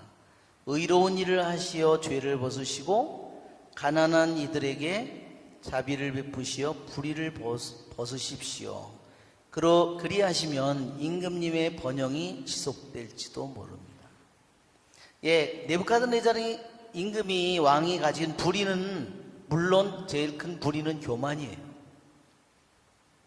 그렇죠? 하느님을 어떻게 해요? 하느님을 완전히 짓밟고 있는 거죠. 또 그가 백성들에게 그렇게 커다란 나라를 다스리지만, 그렇게 나라를 정복했지만 그는 백성들을 너무 잔인하게 통치했다는 겁니다. 그리고 너무 백성들에게 말하자면 가혹하게 백성들을 다스렸다는 겁니다. 그래서 다니엘은 무엇을 하라고 제안을 했냐면, 조언을 한 것이 자선을 베풀라고 제안을 했어요. 충고를 했습니다. 교보들은 이렇게 얘기했습니다. 의로운 자선은, 진실한 기도와 의로운 자선은 사람을 죽음에서 구해주고 모든 죄를 깨끗이 없애준다. 토비트서 12장 8절을 한번 펴보세요. 토비트서.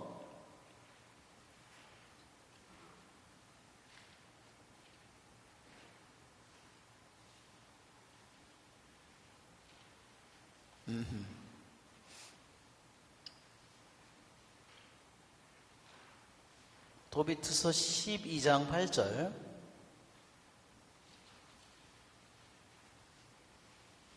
진실한 기도와 의로운 자선은 부정한 재물보다 낫다. 금을 쌓아두는 것보다 자선을 베푸는 것이 낫다. 자선은 사람을 죽음에서 구해주고 모든 죄를 깨끗이 없애준다. 정말 놀라운 말이죠. 자선을 베푸는 이들은 충만한 삶을 누린다. 그러나 죄와 불의를 저지른 자들은 바로 저희 자신에게 원수가 된다. 예, 여기에 그러니까 죄와 불의를 저지르는 네부카드네자르 임금에게 진실한 기도와 자선을 통해서 죽음을 벗고 모든 죄를 깨끗이 없애준 없애줄 거라는 것을 얘기했어요. 그래요. 자선이 함께하지 않을 때 우리의 기도와 단식은 별 소용이 없다. 교부들이 끊임없이 얘기하는 겁니다. 기도는 자선이 함께 해야만 효과가 있다. 예, 그러니까 기도할 때, 저 사람 가난한데 정말 안 됐어요. 주님 도와주세요. 그렇지만 자기는 실제로 하나도 안 도와준다는 거예요. 그러니까 제대로 기도가 진실한 기도인가요? 진실한 기도가 아니죠.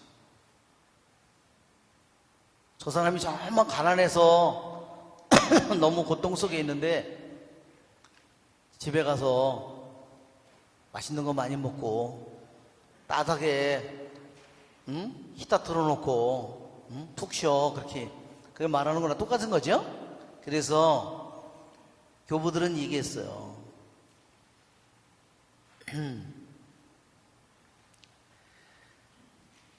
자선은 기도와 함께하는 이러한 자선은 자선을 사랑하는 일을 임금의 옆자리에 앉힌다 그랬어요. 그리고 자선은 그리스도의 제자임을 드러내주는 모든 기적들보다 위대하다 그랬어요. 그치? 언젠가는 여러분, 우리들이 내가 아무리 돈을 많이 가지고 있어도 언젠가는 그 돈을 단 하나도 쓸 수 없는 시간이 오죠? 내가 아무리 땅이, 너 돈 많더라, 죽었는데. 네 통장 보니까 돈 많더라. 죽었는데, 너 재산도 많고 아파트도 많더라. 그죠? 그러면 어떻게 되겠어요? 그게 다 나의 책임으로 돌아오겠죠? 근데 더군다나 네가 그렇게 많이 가지고 있는데 그건 네 게 아니더라. 원래는 남이 거더라. 그렇게 되면 진짜 더 골치 아픈 일이죠. 네. 우리 교부들은 그래서 자선은 그리스도의 제자임을 드러내주는 모든 기적보다, 그러니까 병자를 치유하고 마귀를 쫓아내고 이런 기적들보다 더 위대하다고 했어요. 정말 놀라운 말이죠. 그리고 요한 금구성인은 그랬어요. 회개의 길은 아주 많고 다양하다. 요한 금구성인이 우리에게 회개의 길은 다양하다고 했는데 어떤 것이 회개의 길의 다양함을 얘기했냐면 첫째 회개의 길은 죄를 책망하는 것이다. 자기가 지은 죄, 그것을 말하자면 책망하는 것이다 그랬어요. 그것이 바로 회개의 길이라고 그랬어요. 첫 번째 회개의 길은 자신의 죄를 책망하는 것이고, 그 다음에 두 번째 회개의 길은 이웃의 죄를 용서하는 거고, 나의 죄는 책망하는 거고 이웃의 죄는 용서하는데 내 죄는 감싸고 남의 죄는 단죄하고, 그리고 거꾸로 가는 거죠. 세 번째 회개의 기도는 회개의 길은 기도를 하는 것이고, 네 번째는 자선을 베푸는 것이고, 다섯 번째는 겸손입니다. 그래서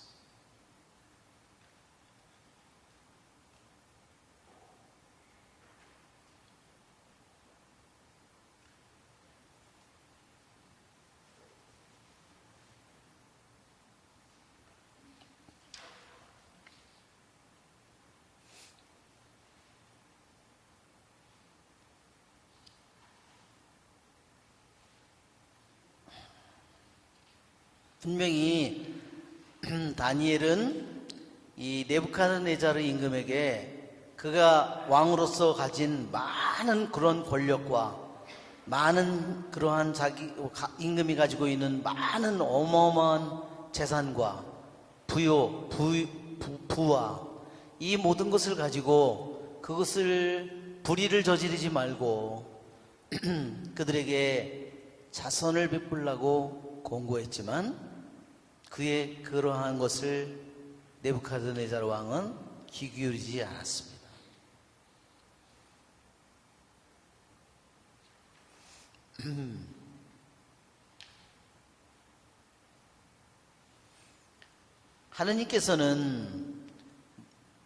하느님께서 예언하시고 선고한 대로 네부카드네자르에게 임금에게 12달이 지난 뒤에 이 왕에게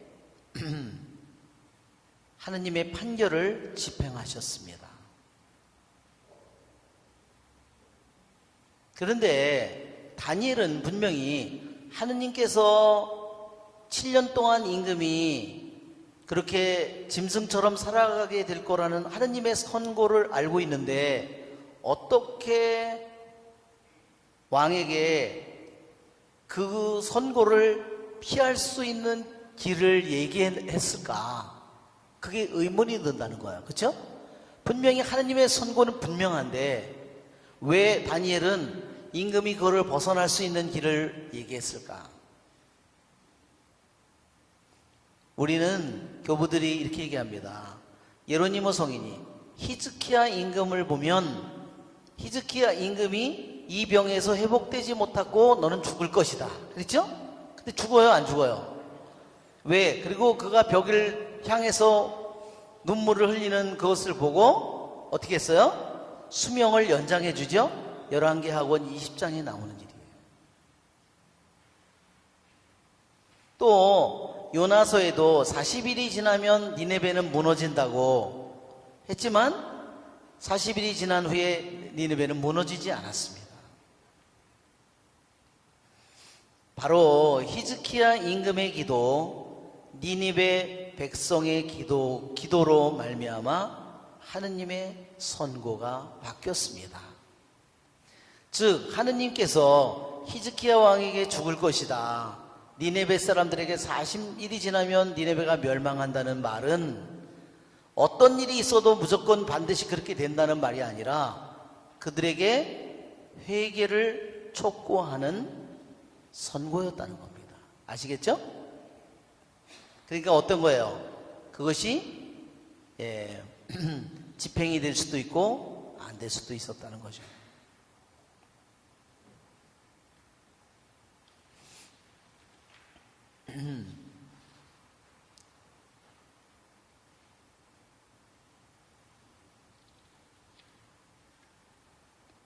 자, 4장 27절에 보면 네부카드네자르 임금이 교만한 말을 내뱉자마자 하느님께서 그에게 주셨던 그 나라를 거두어 들이셨습니다.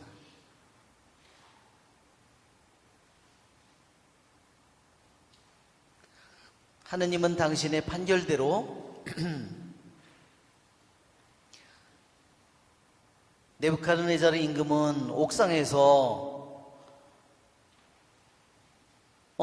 나를 겁주려고 예고한 다니엘이 말한 그 불길한 예언들은 다 어떻게 된 거야? 왜? 이미 12달이나 지났으니까. 그죠? 응? 다니엘이 헛소리를 했구만. 그죠? 아무렴 그러면 그렇지. 응? 내가 이 대바빌론을 만들었지. 다 내가 세운 거지. 그렇게 간땡이가 부어서 그 말을 하는 순간에 어떻게 돼요? 그것이 집행이 이루어집니다.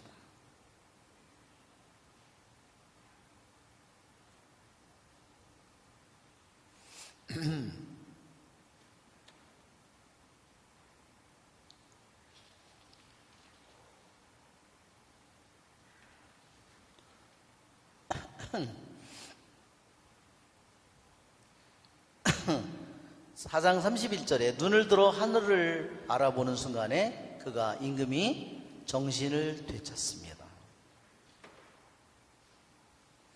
교부들은 얘기했어요. 예로니모 성인도 네부카드네자르가 눈을 들어 하늘을 바라보지 않았다라면 예전의 분별력을 되찾지 못했을 것이다. 정신을 되찾았다는 말은 그의 겉모습이 아니라 바로 내면의 정신이었다. 네, 아까도 얘기한 것처럼 영혼의 그냥 눈이 그냥 멀은 것이 아니라 영혼의 눈이 멀어버린 거죠. 아까도 얘기한 것처럼 자만심, 탐욕, 감각적인 쾌락으로 영혼이 눈멀어 버린 겁니다.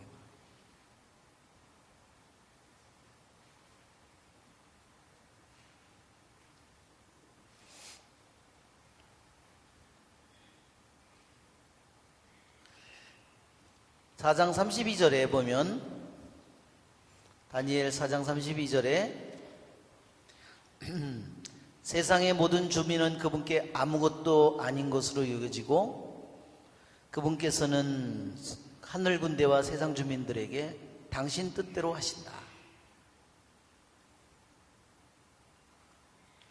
거기에 대해서 교부들은 말했어요. 네부카드네자르 임금은 자신이 위대하고 이 세상에서 가장 높은 인물이라고 생각했지만 자신이 하느님과 비교하면 아무것도 아니라는 사실을 그는 깨닫지 못했다.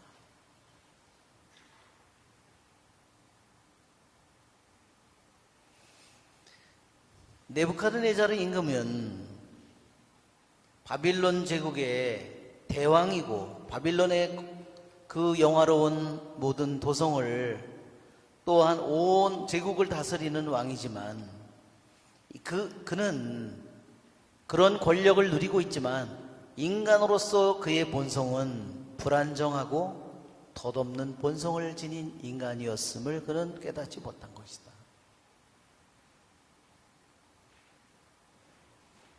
그는 자신이 다시 왕권을 되찾은 후에야 가장 높으신 분, 영원히 살아계신 하느님에 비해서 자신은 어때요? 몇 년을 살다가 세상을 떠나는 보잘것없는 인간임을, 아무것도 아닌 영원하신 하느님에 비하면 아무것도 아닌 존재라는 것을 깊이 깨닫게 됐다. 아까 이사야 40장에 있는 것처럼 두레박에 떨어지는 물 한 방울 같고 천칭 위에 티끌같이 여겨질 뿐이다. 그분 앞에는 있으나마나, 그쵸? 아무것도 아닌 것으로 여겨진다고 했어요.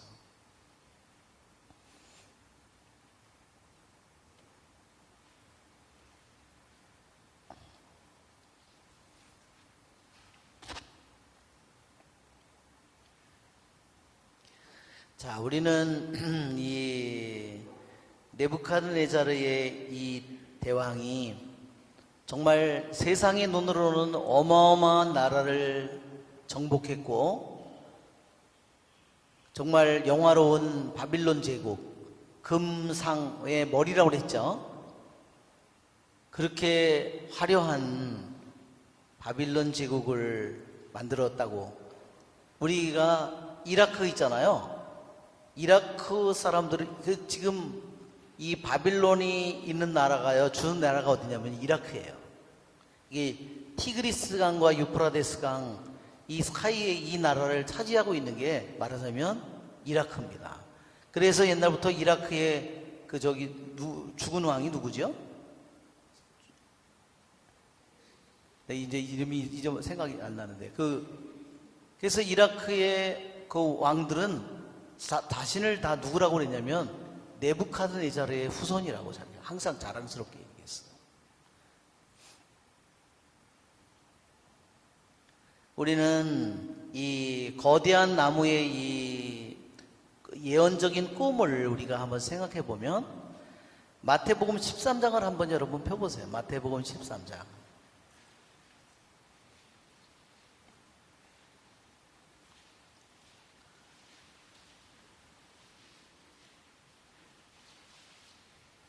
거기에 뭐가 나오냐면 겨자씨가 나와요. 겨자나무가 나와요. 겨자나무.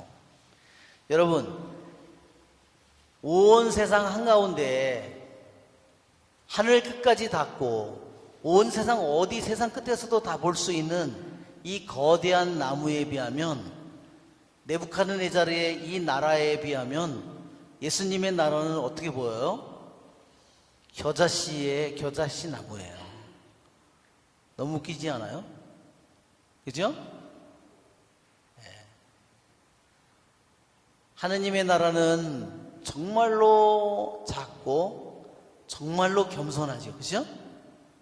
그런데 네부카드네자르의 나무는 어때요? 예. 예. 교만이 하늘을 찌르고 온 세상을 찌르고 있죠?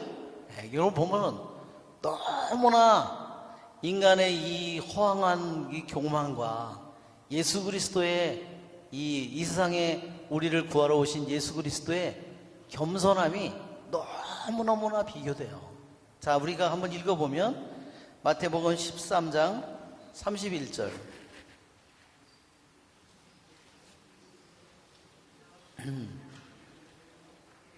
말씀하셨다.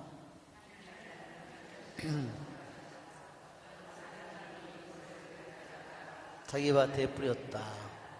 겨자씨는 어떤 씨앗보다도 작지만 자라면 어떤 풀보다도 커져 나무가 되고 하늘의 새들이 와서 그 가지에 깃들인다. 정말 너무나 기가 막히죠? 예, 정말 이 비유를 네부카드네자르의 나무와 예수님의 하느님 나라의 이 겨자나무를 비교해 보면 정말 얼마나 그분이 겸손한 분인지 정말 여기서 나타납니다. 그렇죠? 그리고 얼마나 그분이 우리들 하나하나에게 우리를 얼마나 우리한테 얼마나 우리를 존중하면서 우리들의 정말 그렇죠? 어때요? 거대한 것을 하는 것이 아니라 우리들의 마음속에 겨자씨 하나를 뿌리는, 그래서 하느님 나라를 시작하시는 우리 주님의 모습을 보게 됩니다. 그죠? 예, 간땡이가 분 네부갓네자르의 모습과 그게 너무 그죠? 그것이 바로 그래서 이 네부갓네자르의 이러한 모습은 정말 교만한 그 모습을 너무나 잘 보여주고 있습니다. 여러분, 주님께서는 그래서 우리들이 또한 필립비서에서도 보면, 필립비서 2장에서도 보면 당신 자신을 모두 비우시고 낮추셔서, 그렇죠? 십자가에 달려서 죽기까지 그래요. 당신을 모든 것의 모든 것인데 당신은 아무것도 아닌, 하느님 아버지 앞에 아무것도 아닌 것이 되었다는 거예요. 그렇죠? 예, 그분은 모든 것의 모든 것인데 그것을 보면 정말 너무나 기가 막힙니다. 우리는 바로 우리가 그분의 이러한 모습을 담도록 우리가 부르심을 받고 있기에 감사를 드립니다. 네, 오늘 12시 반에 또 우리 장례미사가 밑에서 있기 때문에 오늘 좀 한 2분 일찍 끝내야 될 것 같습니다. 영광이 성부와 성자와 성령께, 성부와 성자와 성령의 이름으로 아멘. 수고하셨습니다.